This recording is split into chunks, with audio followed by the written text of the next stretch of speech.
සුබ දවසක් යාළුවනේ ඔයාලා හැමෝටම. ඉතින් අද මම ඔයාලට කියලා දෙන්න හදන්නේ ඔයා Google එකේ සර්ච් කරන ඕනම ඉංග්‍රීසි දෙයක් පහසුවෙන්ම තප්පරයෙන් කොහොමද සිංහලට පරිවර්තනය කරගන්නේ කියලා. ඉතින් පුංචිම පුංචි වැඩේ කරන්න තියෙන අපි බලමු කොහොමද මේ වැඩේ කරන්නේ කියලා. වීඩියෝ එකට යන්න කලින් ඔයා තාමත් මගේ channel එක subscribe කරලා නැත්නම් subscribe කරන්නත් අමතක කරන්න එපා. වීඩියෝ එක හොඳයි කියලා හිතනවා නම් like කරන්නත් අමතක කරන්න එපා. අපි බලමු එහෙනම් මේ වැඩේ කොහොමද කරන්නේ කියලා. ඔයා යන්න මේ විදිහට Chrome browser එකට.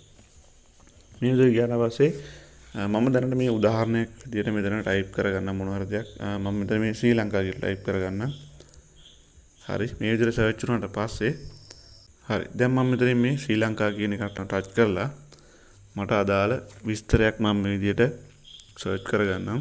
හරි දැන් ඔයාලට මෙතනින් පේනවා ඇති මම ටච් කරපු ලින්ක් එකට අදාළ ડોකියුමන්ට් එකක් මෙන්න මේ විදිහට ඇවිල්ලා තියෙනවා ඉංග්‍රීසි වලින්. ඉතින් මට අවශ්‍යයි මේක සිංහලට පරිවර්තනය කරගන්න. මේකට යාළුවනේ බොහොම පුංචි සරල දෙයක් තියෙන්නේ. ඔයාලට පේනවා ඇති මෙතන මේ දකුණු පැත්තේ කෙළවරේ උඩින් තියෙනවා මෙන්න මේ ඩොට් තුනක්. මෙන්න මේ ඩොට් තුන වලට ටච් කරන්න. හරි. ඊට පස්සේ මේ වගේ විස්තර ටික ගොඩක් ඇවිල්ලා තියෙනවා. මෙතනින් මේ විදිහට පල්ලෙහාට එන්න.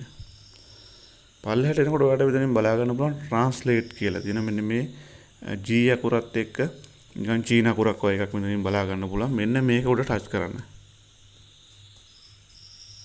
මෙන්න මේ ටච් කරපු ගමන් යාළුවනේ සිංහලට පරිවර්තනය වෙනවා. ඉතින් මෙන්න මේ විදිහට දැන් ඔයාට ඕන විදිහට මේක මේ ડોකියුමන්ට් එක කියව ගන්න පුළුවන් පහසු විදිහට. ඉතින් මෙන්න මේ විදිහට තමයි Google එකේ තියෙන ඕනම ඉංග්‍රීසි ડોකියුමන්ට් එකක් සිංහලට පරිවර්තනය කරගන්නේ. ඉතින් වීඩියෝ එක පැහැදිලි ඇති කියලා මම හිතනවා. තවත් මේ වගේ වැදගත් වීඩියෝ එකකින් හමු වෙනතුරු ඔයාලා හැමෝටම සුබ දවසක්.